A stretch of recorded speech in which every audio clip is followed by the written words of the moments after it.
रूस से तेल खरीदने वाले देशों पर अमेरिका का कड़ा प्रहार। नमस्कार, हरिभूमि टीवी पर आपका स्वागत है। अमेरिकी राष्ट्रपति डोनाल्ड ट्रंप ने सैंक्शन ऑफ रशिया एक्ट 2025 को हरी झंडी दे दी है।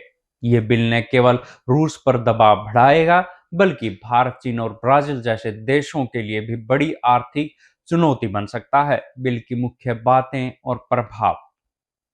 भारी टैरिफ का प्रावधान।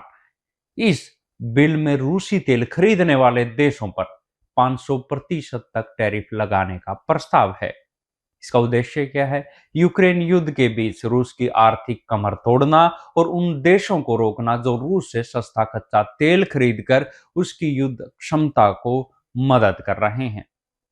वोटिंग। इस बिल को अगले सप्ताह अमेरिकी संसद में वोटिंग के लिए पेश किया जा सकता है। भारत के लिए संकट और कूटनीतिक प्रयास। भारत फिलहाल अमेरिका के साथ एक दोहरी चुनौती से जूझ रहा है।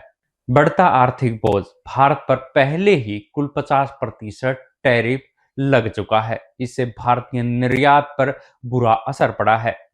भारत की मांग क्या है? नई दिल्ली चाहती है कि कुल टैरिफ को घटाकर 15% किया जाए और रूसी तेल पर लगी 25% की अतिरिक्त पेनल्टी को पूरी तरह से खत्म कर दिया जाए।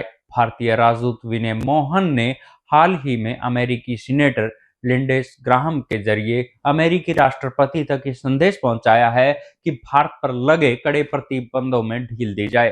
क्या भारत ने पीछे हटना शुरू कर दिया है? आंकड़े बताते हैं कि अमेरिकी दबाव का असर दिखना शुरू हो गया है। आयात की गिरावट।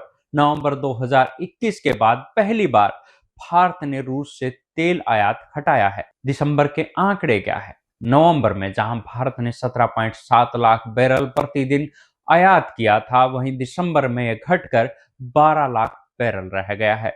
भविष्य का अनुमान। जनवरी में यह आंकड़ा 10 लाख बैरल से भी नीचे आने की संभावना है, क्योंकि अमेरिका ने रूस की बड़ी तेल कंपनियों पर शिकंजा कस दिया है। नए साल में होने वाली ट्रेड डील की बातचीत ये तय करेगी भारत और अमेरिका के रिश्ते किस दिशा में जाएंगे।